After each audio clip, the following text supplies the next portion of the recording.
Ku mengharapkan Ramadan kali ini penuh makna, agar dapat ku lalui dengan sempurna.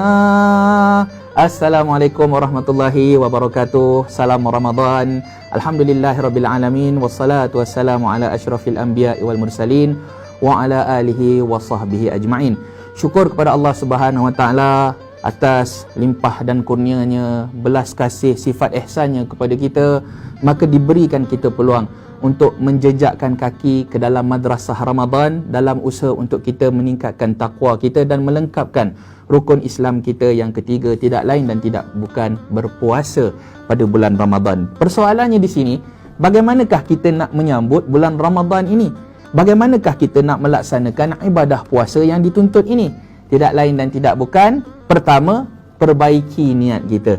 Kerana apa? Kerana Allah Subhanahu wa taala melihat kepada hati kita, dan di dalam surah Al-Bayyinah Allah Taala berfirman, "Wa ma umiru illa liya'budullaha mukhlishina lahuddin."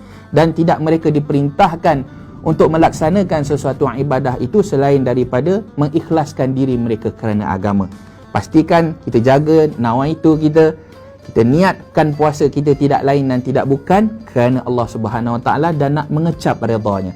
Selain daripada itu, apakah bentuk persediaan yang lain? Persediaan yang berikutnya, kita perlu memperbaharui taubat kita. Kerana apa? Kullu ibni Adam khata'an wa khairu khata'in tawabun. Setiap anak-anak Adam ini pendosa, dan sebaik-baik pendosa adalah mereka yang bertaubat kepada Allah Subhanahu wa taala. Jadikan bulan Ramadan ini bulan untuk kita mengecap taubat, memohon maghfirah daripada Allah Subhanahu wa taala, selaras dengan firman Allah Subhanahu wa taala di dalam surah An-Nur ayat yang ke-31, wa tubu ilallahi jami'a ayyuhal mu'minun la'allakum tuflihun.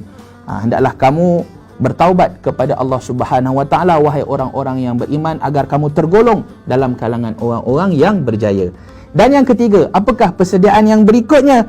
Semak hukum hakam mengenai puasa. Semak, orang kata kalau kita bersahur, waktu bila yang sebenarnya kita perlu berhenti sahur. Jangan terlalu lewat sampai masuk azan subuh. Selain daripada itu, apakah hukum-hukum yang lain yang mungkin boleh membatalkan puasa kita? Kita kena tanya para asatizah kita untuk semak mengenai hukum-hukum agar puasa kita puasa yang orang putih kata excellent. Puasa kita puasa yang berkualiti. Fas'alu ala dzikri in kuntum la ta'lamun. Tanya pada mereka-mereka yang faqih, yang faham, yang alim perkara-perkara yang kita tidak tahu, untuk kita pasti ibadah kita berada di dalam keadaan yang sempurna. Dan yang berikutnya, persediaan yang berikutnya, pastikan tubuh badan kita sihat. Macam saya ni yang terlebih sihat ni, kita kena pastikan jaga pemakanan kita supaya kita boleh beribadah puasa dengan sempurna. Kita nak solat tarawih pula di malamnya, nak jaga solat waktu dengan baik. InsyaAllah kita pastikan badan kita sihat untuk kita hadapi madrasah Ramadan ini dengan sebaik mungkin. Dan yang kelima, ini antara nasihat yang saya nak berikan kepada semua. Letakkan target kita. Apa KPI kita dalam bulan Ramadan ni? Kita bukan setakat nak berpuasa 30 hari di dalam bulan Ramadan. Kita usaha, kalau boleh kita nak khatam 30 juzuk Al-Quran. Kita nak pastikan kita nak bangun Qiyamul Lail di 10 malam yang terakhir bulan Ramadan. Ini antara persediaan awal yang mungkin kita boleh buat dalam usaha untuk kita menempuh Ramadan kali ini. Jadi, selamat melaksanakan ibadah puasa di bulan Ramadan. Semoga puasa tahun ini puasa yang meletakkan hati kita dalam kalangan insan yang bertakwa, dan puasa yang boleh menyebabkan kita mengecap redha Allah Subhanahu wa taala. Assalamualaikum warahmatullahi wabarakatuh.